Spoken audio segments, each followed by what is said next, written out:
James Maddison to Manchester United. This could be a very good deal, and if Leicester get relegated, it could be a deal in the region of £40 million. This would be some real good backup to Bruno Fernandes and some creativity in the midfield. We will talk about that transfer news in just a second, but the takeover, Glazers out, Glazers out, Glazers out. That's what we want. But they could be staying with Sir Jim's offer. What is the latest on that? Is there hope that Qatar could stay? Qatar obviously coming out and saying that some of this report's coming out of nonsense about their bid not being high. Is there hope for Qatar now, or is Sir Jim and the Ratties going to be staying? As well as 5 things we learned from Manchester United 1, Aston Villa 0. We will be talking about 5 things we learned from that game. But let's go ahead, let's get into the Maddison news, then we'll get into the takeover news, and then we'll get into 5 things we learned. I've got some interesting things to talk about and 5 things we learned, like how we've not lost a single game with Luke Shaw at centre-back. What a baller, what an underrated season he is having. Smash a like, smash subscribe, let's get into it. So let's start off with the James Maddison news. It was said new Manchester United are interested in signing James Maddison, who will be available for a fee between £45 to £60 million. Now that's what was said. I think if Leicester get relegated, it will be more that £45 million mark, especially with him pushing the move. When I watch Leicester play, it is a bunch of crap players and James Maddison. He is a level ahead of everybody else playing. He is, he's carrying Leicester on his back, and he is someone that can play in that Bruno role and really give Bruno some competition, some backup. You know, if we need to play Bruno on the right, we've got someone to play in the middle. I'll be honest, I'm going to talk about this in my 5 things we learned. I think Sabitzer 20 million, yeah, it's a decent bit of business, but you're buying a bench player with Sabitzer. Now, I guess James Maddison, he's not Bruno's level and you're technically buying a bench player, but James Maddison's better than Sabitzer. And I think you're buying someone that, you know, on the bench is still starting quality.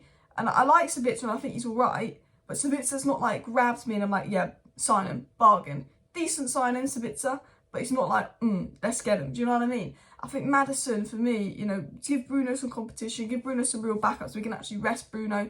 But also that people forget that Bruno can play in that deeper role. Ten Hag wants someone to play next to Casemiro. Eriksen could do that, Fred can do that.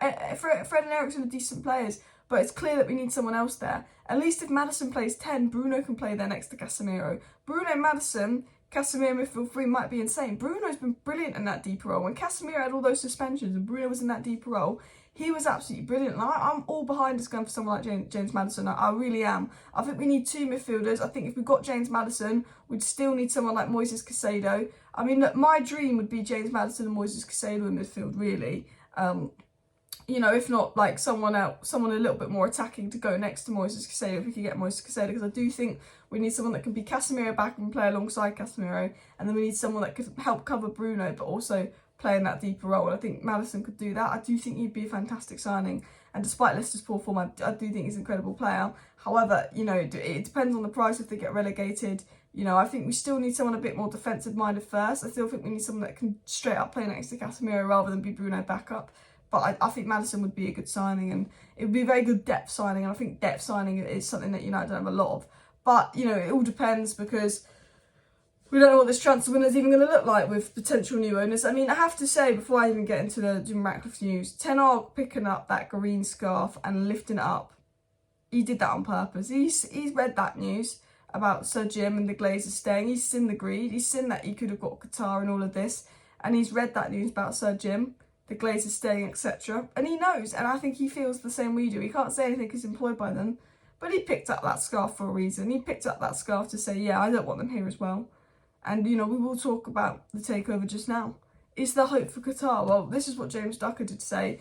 Just in, sources close to the Sheikh Jassim's camp are adamant that their offer is on top of the bid to the Glazers and are bemused by any suggestion to the contrary. So reportedly, the Glazers are rejecting the Qatar bid because it's $5 billion, but within that $5 billion, they're preparing things like, you know, paying off the debt within that $5 billion. So it would be $4 billion plus $1 billion paying off the debt.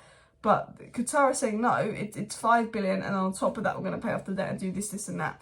And you know when Todd Boehly took over Chelsea, he had to put a bid in, and then on top of his bid, he had to say what he was going to do and how he was going to do it.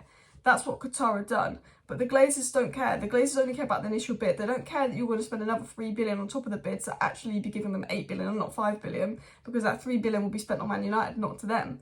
So that was basically worthless in the Qatar bid, and they just want Jim Ratcliffe because he'll give them $3 billion for half the club, another $2 billion if they want to sell their remaining 20% of shares, and they'll get $5 billion off Jim, and they get to stay and have some power. And I think that's the troubling thing, is I think that unfortunately Jim Ratcliffe is here for the long haul. I think it will be nearly done, and I think that's worrying. I mean, we could get a big update in the coming days on Qatar and the takeover.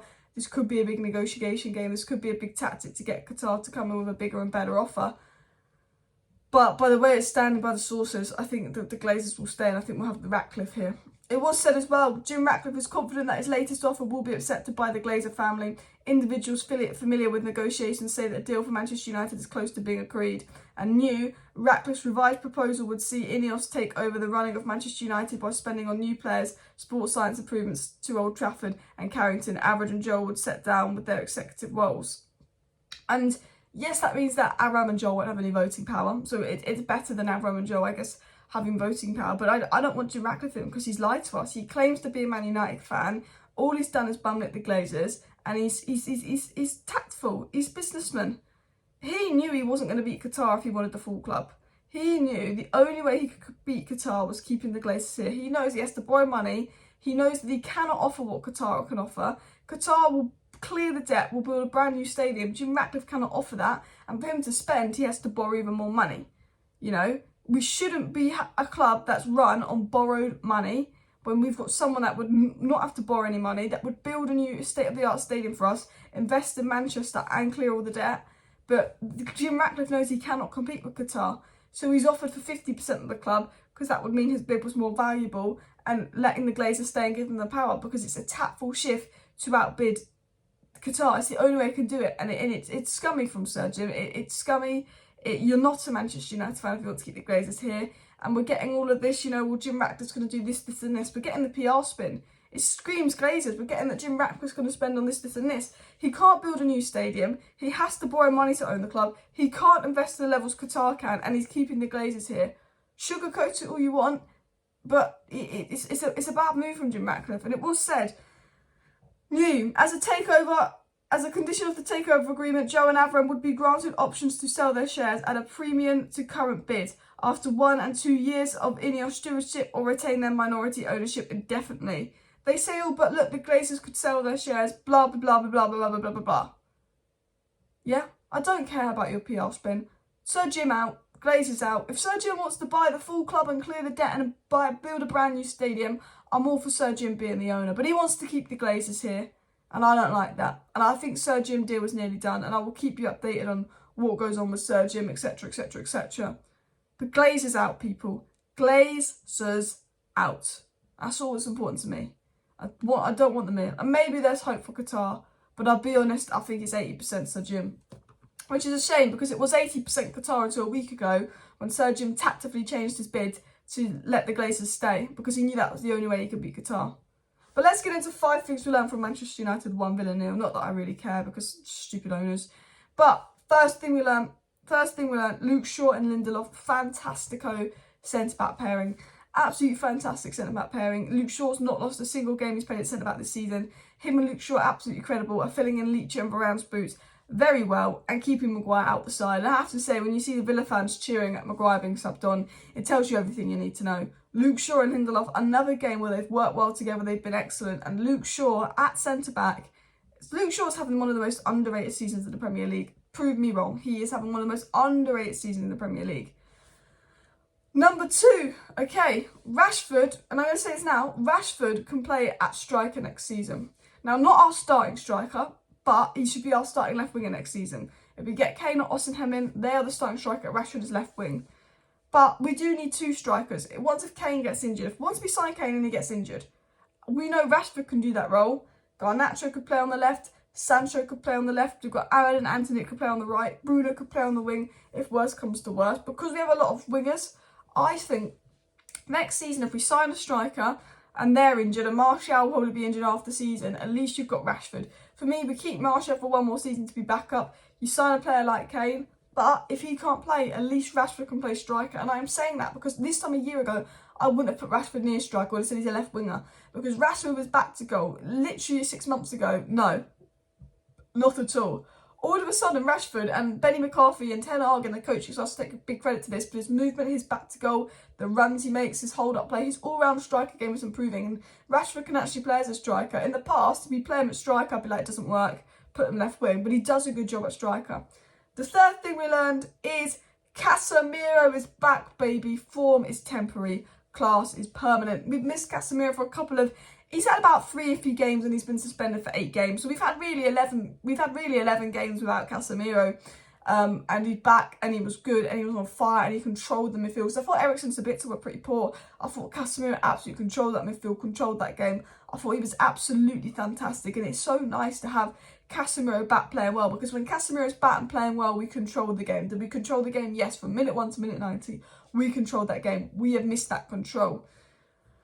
Fourth thing we learned is we do need midfield reinforcements. I think Eriksen is decent. I think Sabitzer can do a job, but I think we need better. If we want to push to the next level, I think we need better in that midfield. I think we need midfield signings. You know, I think we need... I mean, I'd love Frankie de Jong. I think he'd be fantastic, but I think we need 2 midfield signings. I really do. I think we need someone like Maddison to give Bruno that competition. Maybe someone like Moises Caicedo that could give Casemiro competition and play next to Casemiro. But also, I think we need someone like a real number 8...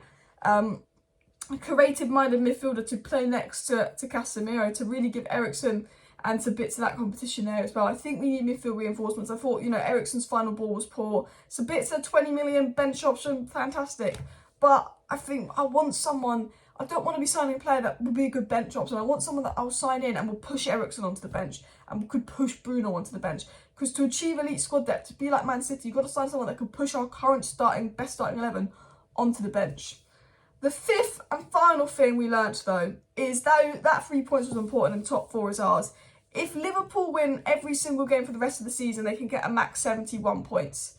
We only need to win 3 of our remaining 6 games to get 72 points. We've got West Ham away, we've got Brighton away, we've got Wolves at home, we've got Chelsea at home, we've got Bournemouth away, and we've got Fulham at home. We should at least win 3 of those games. If we win 3 of those games, that is top 4, and that is Champions League for next season, baby. And that is what we want. Bish, bash, bosh. Fingers crossed nothing goes wrong, but I think top 4 is ours. Anyway, let me know your thoughts on the 5 things we learned in the Takeover news and the Maddison news. Smash a like, smash a subscribe. See you next time. Bye.